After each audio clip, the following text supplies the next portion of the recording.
مسلمان اعصابی طور پر، ذہنی طور پر، نفسیاتی طور پر ایک طاقتور قوم ہے۔ مسلمان وہ قوم ہے جو مرعوب نہیں ہوتی، یہ رعب دکھاتی ہے، رعب۔ ہم وہ لوگ ہیں کہ جن کے اکابرین سوئے بھی ہوتے تھے، نہ سوئے ہوتے تھے حضرت عمر، لیکن ان کو سوئے ہوئے دیکھ کر بھی لوگ کانپا کرتے تھے، اس لیے کہ شیر تو شیر ہی ہوتا ہے نا، وہ سویا ہو تو پھر بھی شیر ہی۔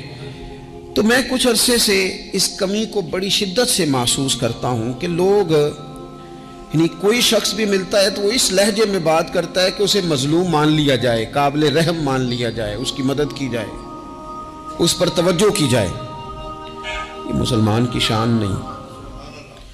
آپ سورہ بقرہ پڑھیں گے تو قرآن مجید اصحاب صفہ کی شان بیان کرتا ہے کہ انہیں بڑی حاجت ہے، بڑے ضرورت مند ہیں۔ وہ لوگ تھے جو کئی دنوں تک روٹی نہیں کھاتے تھے، لیکن رب فرماتا ہے کہ میرے محبوب کے مدرسے کے ان طالب علموں کو جو دیکھے گا اسے محسوس ہوگا کہ یہ تو بڑے امیر لوگ ہیں۔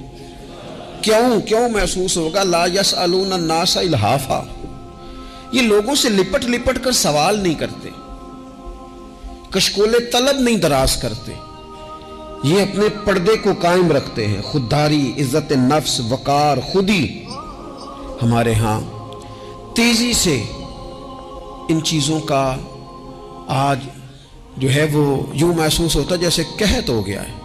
الا ماشاءاللہ، آپ کے زخم دکھانے سے کوئی بھی آپ کا زخم نہیں بھرے گا، بلکہ میں نے تو یہ دیکھا ہے اپنی زندگی میں کہ اچھا بھلے تعلقات چل رہے ہوتے ہیں، آپ کو ذرا ضرورت پڑ جائے تو سامنے والا آنکھیں پھیر لیتا ہے، اسی وقت اس کا ماحول اور اس کے حالات خراب ہو جاتے ہیں۔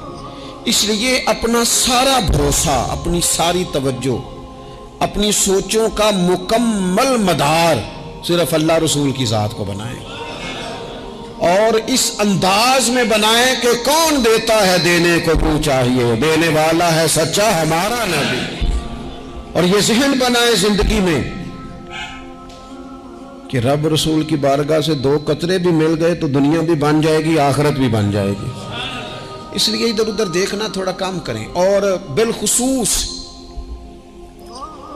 آج اپیل کروں گا، استاد اپنے شاگردوں کو، پیر اپنے مریدوں کو، باپ اپنی اولاد کو بڑی بڑی باتوں کا سبق پڑھائے، بڑی بڑی باتوں۔ اقبال نے شکوہ کیا، اقبال کہنے لگے شکایت ہے مجھے یا رب خدا بندان مکتب سے، یہ جو انہیں کہتے ہیں کہ جناب پڑھ جاؤ گے تو روٹی اچھی ملے گی، یہ انہیں کہتے ہیں پڑھ جاؤ گے تو کار میں بیٹھو گے، پڑھ جاؤ گے تو کوٹھی بنا لو گے، یہ کیا سبق پڑھا رہے ہیں بھلا؟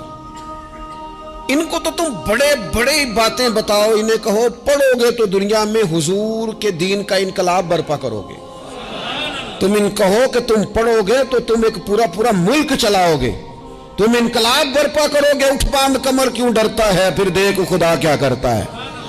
اقبال کہنے لگے یہ تم کیا سبق پڑھا رہے ہو کہ روٹی صحیح مل جائے گی، چندہ اکٹھا کرنے کا طریقہ آ جائے گا؟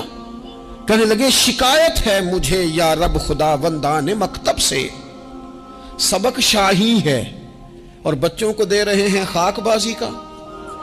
اڑنے والی تعلیم تھی اور یہ انہیں رینگنے کا سبق پڑھا رہے ہیں۔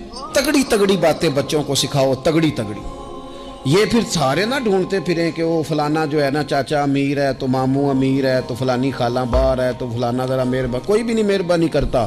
مہربانی جب بھی کرتا ہے یا خدا کرتا ہے یا مدینے والے محمد مصطفیٰ کرتے ہیں۔ اپنی توجہات کبھی بچوں کو دیکھیں، حضرت لقمان اپنے بیٹے کو کیا کہتے ہیں؟ کہتے ہیں یا بنی اقم الصلاۃ وامر بالمعروف وانہی عن المنکر۔ حضرت لقمان اپنے بیٹے کو سمجھاتے ہیں، کہتے ہیں اے بیٹا نماز قائم کرنا، لوگوں کو بھلائی کا حکم دینا، برائی سے منع کرنا، وَاصْبِرْ عَلَىٰ مَا أَصَابَكَ، اور جب مصیبت پہنچے تو صبر کرنا، ادھر ادھر رونا دھونا نہ کرنا، نماز پڑھنا، بھلائی کا حکم دینا، برائی سے منع کرنا، اور اگر کوئی مصیبت پہنچے تو اس پر صبر کرنا۔ کتنے کام ہو گئے؟ 4۔ ایک نماز پڑھنی ہے، ایک بھلائی کا حکم دینا ہے لوگوں کو، ایک برائی سے، اور اگر کوئی مشکل آئے تو کیا کرنا ہے؟ ان ذالک من عزم الامور، فرمایا بیٹا یہ بڑی ہمت والے کام ہیں،